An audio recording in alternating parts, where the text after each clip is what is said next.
What is up, YouTube? Welcome back to my channel.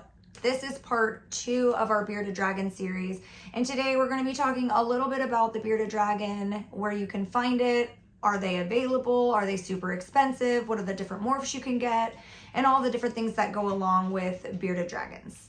But before we get started in this video, as usual, I want to give a huge shout out to my patrons on Patreon. You guys are donating every month to helping us with our cause and our 501c3. We appreciate you guys so much.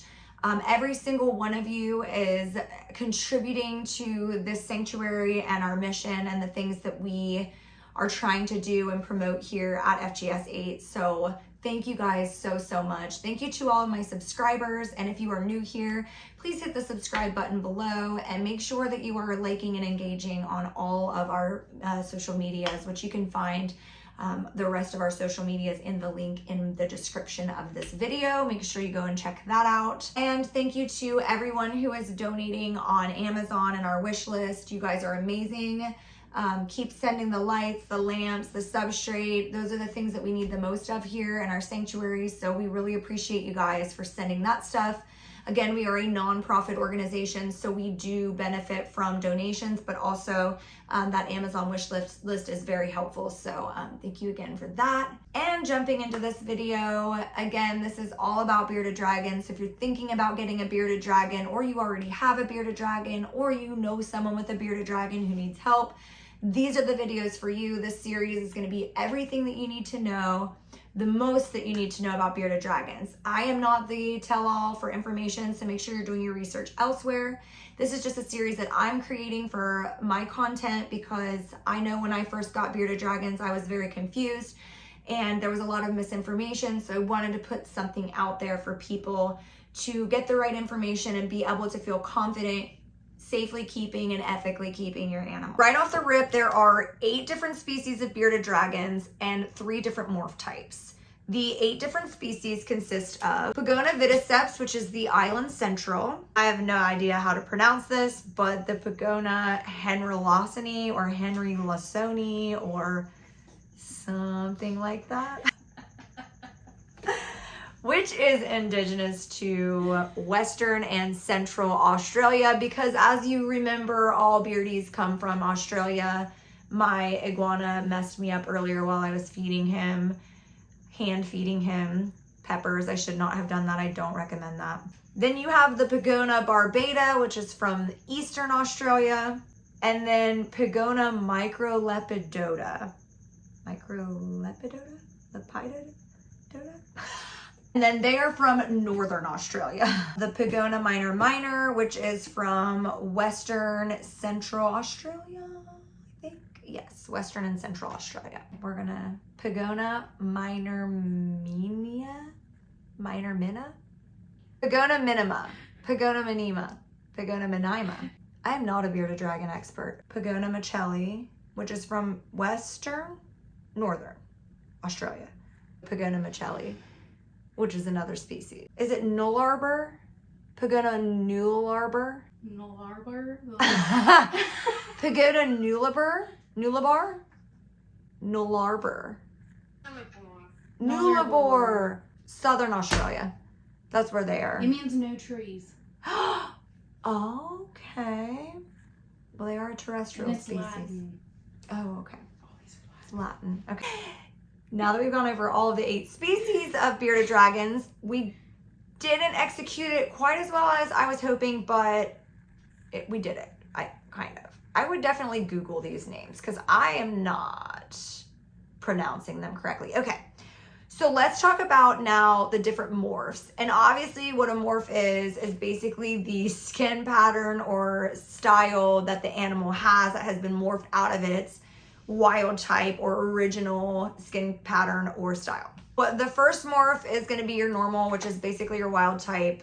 That is what you're going to find in the wild.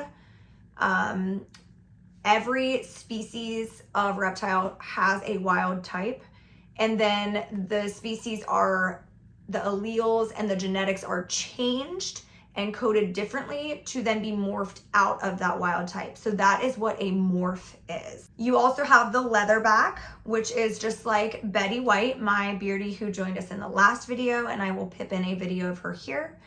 They have more of a smooth, leathery type feel to their skin and a lot less of those spiky scales, or their armored scales, as some people call them. And then you have your Dunner morph, which is basically the morph where the scales will be going in opposite directions. It almost looks like, I don't even know how, like almost like gargoyle-y. So they're pretty cool. Now that we've gone over species and morph, let's talk about availability and cost. So almost every single pet store that you walk into that sells reptiles is going to have baby bearded dragons. You're going to see them in a 40-gallon breeder tank, and there's going to be all kinds of juveniles living in the same tank, and they're going to be sold from ranges anywhere from 50 to 400. Yeah, they can be pretty expensive depending on their morph. Yeah. Why should you not be purchasing from a big chain pet store? Is a puppy mill reptile rank?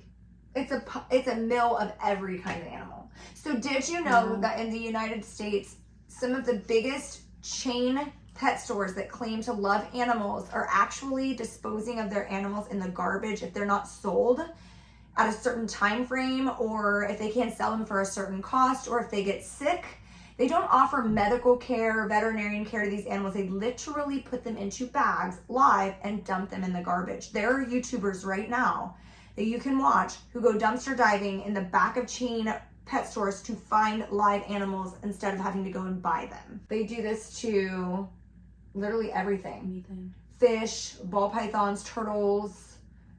What else did we see did you watch that YouTube where the guy was dumpster diving? I think was there geckos? There was all kinds of stuff.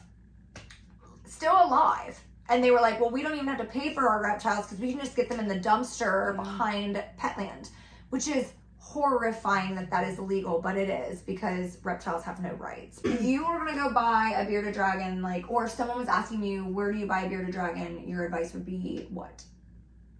From a locally sourced breeder pet store, or a rescue. A rescue. Yeah. Bearded lady. Yes, the bearded lady. Shout out to Kristen with the bearded lady. She's amazing. She does great work. But yeah, you're going to want to do your research. Find a reputable breeder if you're wanting a baby or a juvenile, which, by the way, they're very difficult to care for. If you are wanting one like that, though, find a reputable breeder like Imperial Reptiles or some big reptile breeder who is ethically breeding their animals, caring for their animals, and doing right by their animals. That's who I use, is Imperial Reptiles. I love them. I think they're amazing, and I watch their content all the time. Shout out to them. They'll never see this, but it's fine. We have a local pet store. I actually made a YouTube on it called We Love Pets in the area. You can tell when you walk in there that they genuinely care about their animals. They're ethically kept. They have proper size enclosures. Their feeders are good. It's really organized. Everything is super organized. And they have a lot of bioactive enclosures too. And they have a lot of bioactive cleanup crew, like isopods and springtails and all the things. You're probably going to pay a little bit more. But if you are an animal enthusiast like myself, and an animal rights advocate like myself, and a humanitarian, you will pay the extra buck to save the animals. If you are purchasing an animal from a chain pet store, don't think that you are saving its life. You are actually creating an extra space for another animal to go into to then live a very horrible life until they are sold. So that is why we do not support big chain pet stores. They are not good. Prior to getting a reptile, we always encourage people to do your research. Yep. How, if you had any advice to give to somebody preparing for a bearded dragon, what would it be? In general? Yeah. To do your research, obviously. And not just here, but everywhere. Do it everywhere. We are not the one-stop shop for information. I think another thing too is stock up on bulbs. Yes. Before. Always have a backup bulb. And when your bulb goes out, have a backup bulb, but then buy another one that same day. Always have a backup bulb. That's Because some people don't live by pet stores. Right, and you have to order. And then you have to go days without heat, anything. Yeah, that's not good. That can kill your animal. Yeah. Your beardy should not be away from its heat source for very long. And I see a lot of people like walking their beardies out in like 70-degree. Look, they are a terrestrial basking desert animal. They live in high temperatures. So while it doesn't seem like it's cold to us, 70 degrees is very cold to a bearded dragon. They should not be away from their basking bulbs for very long. Betty gets out. She runs. She is so funny. Betty, you look like a toad. She roams this room. This room is kept at a nice 82 degrees. It is very warm in here. I have all my tarantulas in here. I have some anoles. I have a gecko. So in this room, we like to keep it an 80 to an 82 degree. That is, while it's not cold, it's still not warm enough. So she's out, but not for very long, and then she goes right back in and she can get under her basking bulbs. She has UV light, she has heat light, and she has a basking bulb. So Betty does get a lot of exposure to UVs naturally outside right now because it's summer, and we are seeing like 80 to 90 degree days where she can bask on a rock that's going to get, 100 and some degrees. But yes, definitely always have backup bulbs. What else? Enclosure. Order your enclosure way before you get your animal. Oh yeah. And a 40-gallon breeder tank is not enough for a beardy. It just isn't. So have 120-gallon at minimum. My beardy's in 120-gallon, but like I said, she likes to free roam in this warm room. And sometimes I'll put her bulbs out, clamp them on the outside of her enclosure, so if she does get cold, she can go underneath of them. And I think clutter. Like, I think a bunch of people put too much clutter Yeah, in their enclosures. Yeah. And they get stressed. Because they don't climb. No. They're not a climbing animal. They can climb. And a lot of times you will find them basking up on fence posts and different things to get closer to the sun. But these are a terrestrial animal. Do your research on diseases.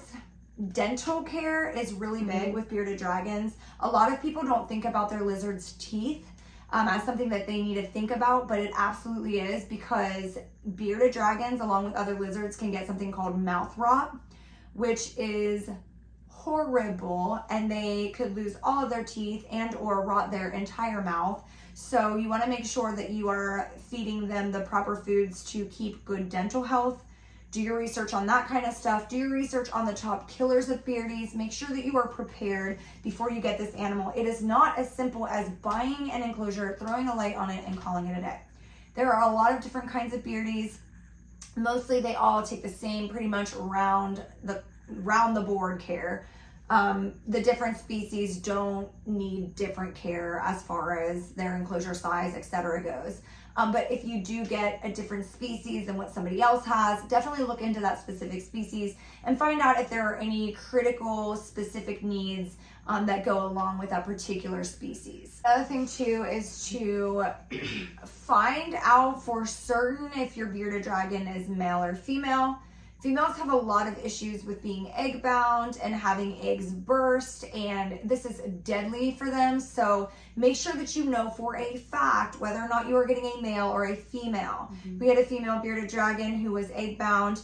The owner who surrendered it actually thought that she was a male because she had never laid eggs. When I looked at her femoral pores, it was very obvious to me that she was a female. I started giving her warm baths and massaging her, and she laid actually 30 eggs for me, which is a lot for a bearded dragon.